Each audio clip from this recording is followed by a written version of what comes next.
Hello again. Why do you suppose people refuse to believe what they are told by the mainstream media and instead come up with their own explanations for what they see reported in the newspapers and on the television? Some of these homespun theories, as you might call them, are of course wrong, leading to them being described as conspiracy theories. But why does this happen in the first place? Why don't people just take at face value what they are told by the authorities, statements relayed to them by the mass media? The answer is simple enough. The authorities lie, and the newspapers print those lies as truth. When people find out that they have been lied to in this way, they are forced to come up with their own explanations. Perfect instance of the way that this has happened in recent months is provided by both the attack at Southport, which resulted in the death of 3 children, and also a murder which took place in South London on Sunday.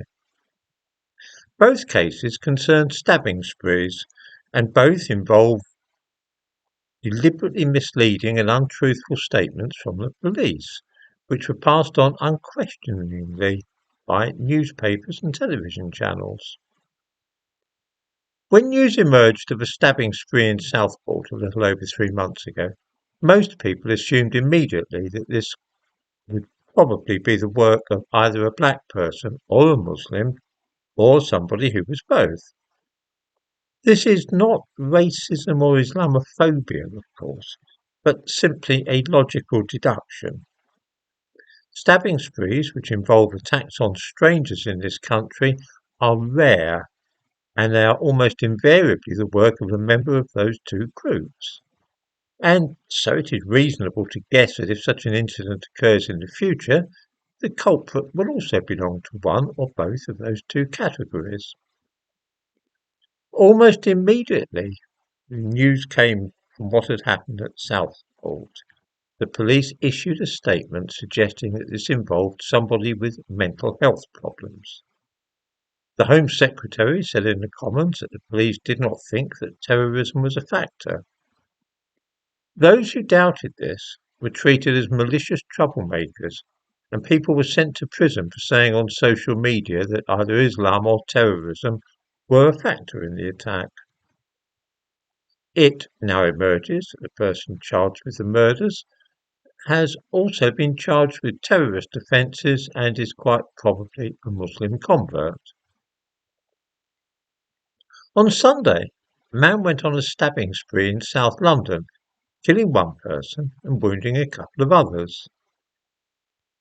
Just as in Southport, the police at once said publicly that they were treating this as a case involving mental health problems. Most people assumed once again that the attacker was probably either black, Muslim, or both of the above. Lo and behold, a black man called Ali Musa has been charged with murder in connection with this incident.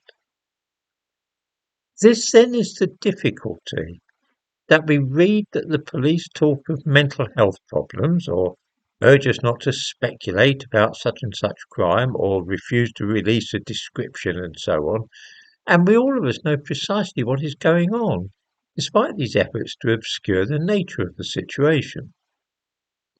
Because we know this is happening constantly, we tend to construct our own scenarios to account for what is happening and to fill in the gaps. Often this is very successful. Many people knew within seconds of first hearing about the stabbing on Sunday that the person arrested was likely to be black and or Muslim, and so it has proved. This means that our own deductions are more detailed and accurate than what we are seeing in the traditional media, and so causes us to rely increasingly upon reading what people are saying on Twitter and Facebook, instead of depending upon newspapers to inform us about what is going on. This development is very unwelcome to those in authority, for it indicates that people are thinking for themselves, which is an alarming idea. The remedy would be for the police and the government and other authorities to tell us what is going on at once. and to be open and honest with the people. If that happened, there would probably be a great improvement, and I think you'll find that there would be fewer crazy theories floating around together with the accurate ones.